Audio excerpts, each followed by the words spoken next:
అంటే ప్రపంచవ్యాప్తంగా వచ్చిన మద్దతు కూడా చూసుకుంటే చైనా నుంచి కానీ ఉత్తర కొరియా నేరుగా ఒక ప్రకటన కూడా చేసింది కదా, ఇరాన్ ఒక్క మాట చెప్తే మా సైనిక దళం మొత్తం ఆడ ఉంటది అని చెప్పి. అదే విధంగా మిగతా దేశాలు, మిగతా చుట్టుపక్కల ఉన్న దాని అనుబంధంగా ఉన్న వాళ్ళు కూడా అవును సహాయం ప్రకటించడం. ఇరాన్ మీద ఇజ్రాయెల్ గాని అమెరికా దురాక్రమణం చేస్తుందని ప్రపంచ దేశాలకు అర్థమైపోయింది. అటు రష్యా ప్రకటించింది, చైనా సపోర్ట్ చేసింది, సౌదీ అరేబియా కూడా సపోర్ట్ చేసిన పరిస్థితి, చివరికి పాకిస్తాన్ కూడా డైరెక్ట్ గా సపోర్ట్ చేయాల్సిన పరిస్థితి వచ్చింది. సో ప్రపంచ దేశాలు, ఉత్తర కొరియా అయితే డైరెక్ట్ బాంబులే పంపిస్తామని బెదిరించిన అంత పరిస్థితి చేసింది. కాబట్టి ఆ రకంగా ప్రపంచ దేశాల్లో ఇరాన్ కి పెరుగుతున్న మద్దతు ఏదైతే ఉందో అది కూడా అమెరికా మీద తీవ్రమైన ఒత్తిడి తీసుకొచ్చి అనివార్యంగా యుద్ధాన్ని ఆప్ చేయడానికి ఒక కారణం. ఇంకొక కారణం ఉంది అమెరికా వెనక్కి తగ్గటానికి. హార్మోన్ జలసంధి అది మూసేస్తామని డైరెక్ట్ ఎప్పుడైతే అమెరికా ఇరాన్ మీద దాడి చేసిందో ఆ జలసంధిని మూసేయటానికి వాళ్ళ క్యాబినెట్, వాళ్ళ పార్లమెంట్ తీర్మానం చేసి ఆ జలసంధి కింద మూసేస్తే మొత్తం ఆసియాకి సంబంధించిన ఆయిల్ ఏదైతే వివిధ దేశాలకి ఆయిల్ సప్లై అయింది ఆ సముద్రం ద్వారా, ఆ సముద్రం ద్వారా ఆ ఆయిల్ సప్లైలో మన ఇండియా 90% ఆయిల్ దాని ద్వారానే దిగుమతి చేసుకునే పరిస్థితి. ఇండియా గాని, ఇటు చైనా గాని, ఇటు అమెరికాకి సంబంధించిన దేశాలు గాని, మొత్తం ప్రపంచ దేశాల మీద ఆయిల్ సంక్షోభం వచ్చే అవకాశం ఉండే. సో ఆయిల్ ధర పెరిగిపోయి $78 నుంచి $150, $160 దాకా పోయే అవకాశం ఉండే. ఎప్పుడైతే ఆయిల్ ధరలు పెరిగిపోతే ప్రపంచం మొత్తం ఆయిల్ తోటి ఇవాళ నడిసే పరిస్థితుంది. కాబట్టి ఇది ఒక ప్రపంచ ఆర్థిక వైరుధ్యంగా మారే అవకాశం ఉండే. కాబట్టి ఆ జలసంధిని మూసివేస్తాడు అనే ఒక భయం కూడా అమెరికాకు పట్టుకుంది. కాబట్టి ప్రపంచ దేశాలు ఆ జలసంధి మూసేస్తే అనివార్యంగా ఇరాన్ కు మద్దతుగా ప్రపంచ దేశాలు అమెరికాకు వ్యతిరేకంగా యుద్ధంలో ముందుకు వస్తాయి. కాబట్టి అవి యుద్ధంలోకి వస్తే ఆటోమేటిక్ అమెరికాకి వ్యతిరేకంగా మారినట్టే కదా డైరెక్ట్. అంటే Day 1 రోజు ట్రంప్ గెలవగానే అమెరికా ఫస్ట్ అసలు ఏ యుద్ధాల దగ్గర పోము, అసలు మిగతా వాటితో మాకు సంబంధమే లేదని ప్రకటించిన ట్రంప్ యుద్ధం వరుసగా చూస్తే ఇజ్రాయెల్ కి సంబంధించి ఆయుధాల సరఫరా చేయడం, దీని మీద దాడి చేయించడం, ఎందుకు యుద్ధాల మీద ఆధారపడుతుంటారు? అసలు యుద్ధం జరిగింది దేనికి అంటే రెండు. ఒకటి, ఇరాన్ లో ఉన్న ఆయిల్ కేంద్రాల మీద ఆధిపత్యం సంపాదించడం ప్రధాన కారణం. అక్కడ అణువాయుధాల సమస్య కాదు. అణువాయుధాలు ఎవరి దగ్గర లేవు? ఇజ్రాయెల్ దగ్గర లేవా? పాకిస్తాన్ దగ్గర లేవా? అణువాయుధాల పేరుతోటి ఇరాన్ ని ధ్వంసం చేయాలని చూశారు. ఇంతకుముందు ఇరాక్ మీద కూడా అదే జరిగింది. సద్దాం హుస్సేన్ మీద అణువాయుధాలు తయారు చేస్తున్న రసాయన ఆయుధాలని సద్దాం హుస్సేన్ చంపారు. అక్కడ వాళ్ళ పరిపాలన తీసుకొచ్చారు. ఇక్కడ మీరు చూడండి, పదే యుద్ధ సమయంలో అధికార మార్పిడి జరిగిద్దని ప్రకటించారు అమెరికా గాని, ఇజ్రాయెల్ గాని. ఎందుకు అధికార మార్పిడి జరగాలి ఇరాన్ లో?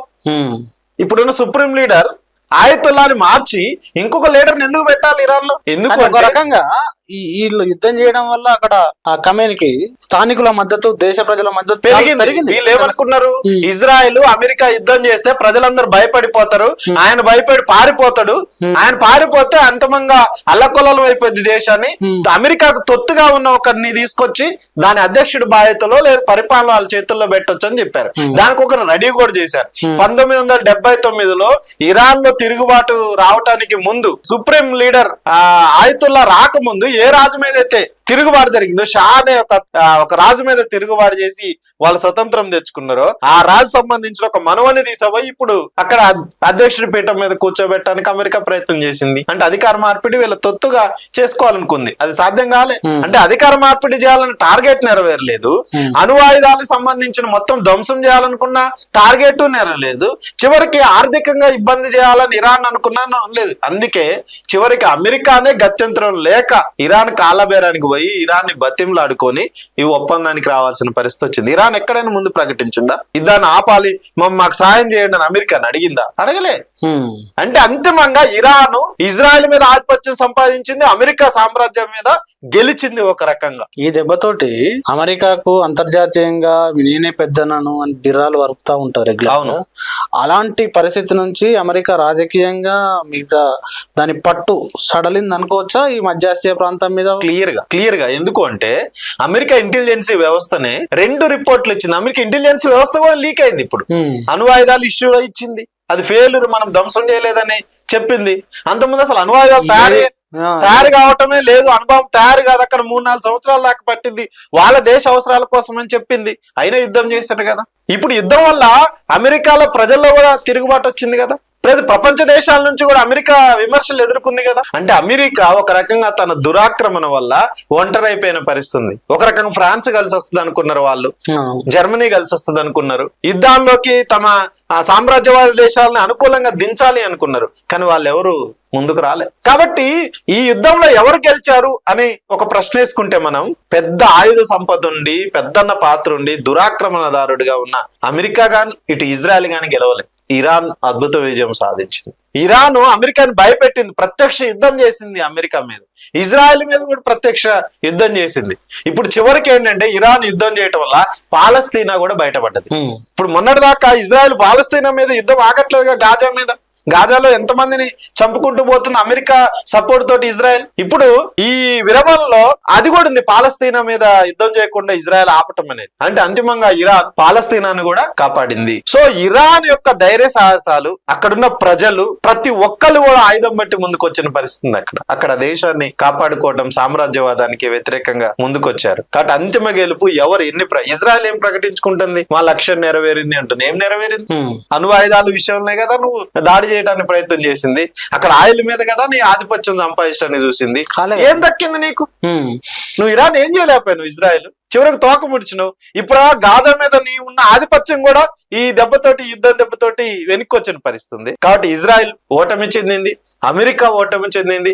అంతిమంగా ఈ 12 రోజుల యుద్ధంలో పైచేయి సాధించింది ప్రపంచ సానుభూతి గాని, అమెరికా ప్రజల సానుభూతిని పొందింది కూడా అది ఇరాన్. కాబట్టి ఈ యుద్ధం ఇరాన్కి ఒక మంచి పాఠం నేర్పింది, ప్రపంచానికి కూడా ఒక పాఠం నేర్పింది.